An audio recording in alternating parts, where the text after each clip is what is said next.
श्री गुरुवे नमः। जय जय श्री राधे। खीरचोरा गोपीनाथ। खीरचोरा गोपीनाथ मंदिर ओडिशा के बालासोर जिले के रेमुका में है। रेमुका नाम का स्थान रमणीय शब्द से है, जिसका अर्थ है बहुत अच्छा दिखने वाला वैष्णव धाम। संदर्भ दूध और दूध से बने उत्पादों के प्रति बाल कृष्ण के प्रेम का है। खीरचोरा गोपीनाथ के पीछे पौराणिक कहानी। ऐसा माना जाता है कि 500 साल पहले माधवेंद्रपुरी वृंदावन में अपने श्री गोपाल देवता के लिए कुछ चंदन लेने पुरी जा रहे थे। कुछ ही दिनों में वह रेमुका में पहुँचे, जहाँ गोपीनाथ स्थित हैं। देवता की सुंदरता देखकर माधवेंद्रपुरी अभिभूत थे। मंदिर के गलियारे में, जहाँ से लोग आमतौर पर देवता को देखते थे, माधवेंद्रपुरी ने नृत्य किया और फिर वहीं पर बैठ गए। और उन्होंने एक ब्राह्मण से पूछा कि देवता को किस प्रकार के खाद्य पदार्थ देते हैं। माधवेंद्रपुरी ने सोचा, मैं पुजारी से पूछूंगा कि गोपीनाथ को कौन से खाद्य पदार्थ दिए जाते हैं, ताकि हमारे रसोई में व्यवस्था करके हम श्री गोपाल को भी ऐसे ही खाद्य पदार्थ दे सकें।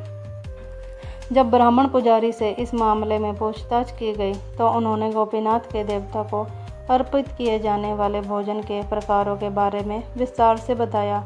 ब्राह्मण पुजारी ने कहा, शाम को देवता 12 मिट्टी के बर्तनों में मीठे चावल चढ़ाते हैं, क्योंकि स्वाद अमृत जितना अच्छा है। इसका नाम अमृत के लिए दूध अमृत है। इस मीठे चावल को गोपीनाथ खीर के रूप में दुनिया भर में मनाया जाता है। यह दुनिया में कहीं और पेश नहीं किया जाता है।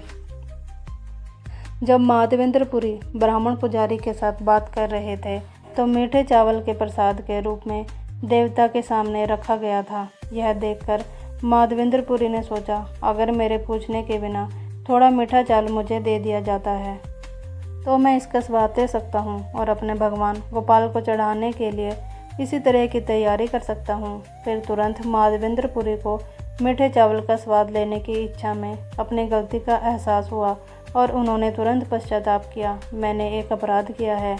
मैंने भगवान को अर्पित करने से पहले तैयारी का स्वाद चखना चाहा।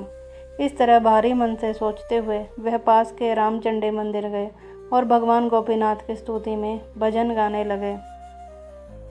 यह मंदिर में एक दैनिक अनुष्ठान है कि हर दिन 12 मिट्टी के पात्र में भोग प्रभु को चढ़ाया जाता है।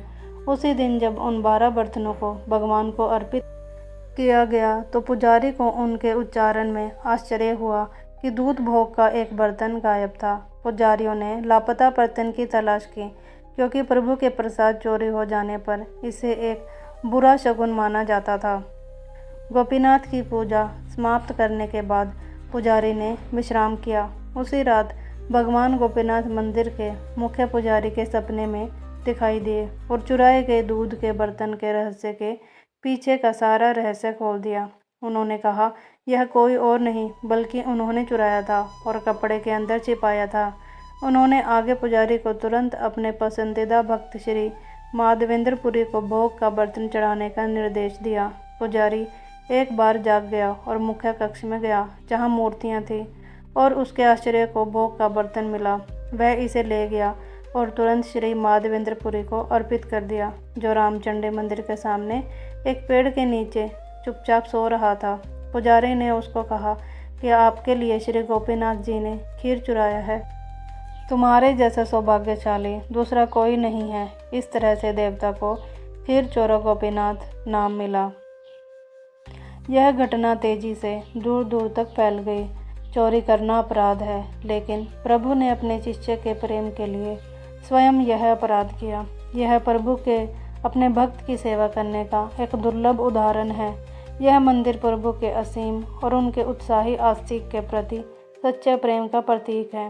माधवेंद्रपुरी ने रेमुका में एक आश्रम स्थापित किया और कुछ समय तक वहां रहे। इस आश्रम में माधवेंद्रपुरी की पूजा की जाती है। जब भगवान चैतन्य और उनके गुरु ईश्वरपुरी यहाँ आए, तो देवता के शरीर से फूल उनके सिर पर गिर गए। श्री चैतन्य ने तब अत्यधिक आनंद में नृत्य किया। आप यहाँ श्री चैतन्य के पद चिन्ह भी पा सकते हैं।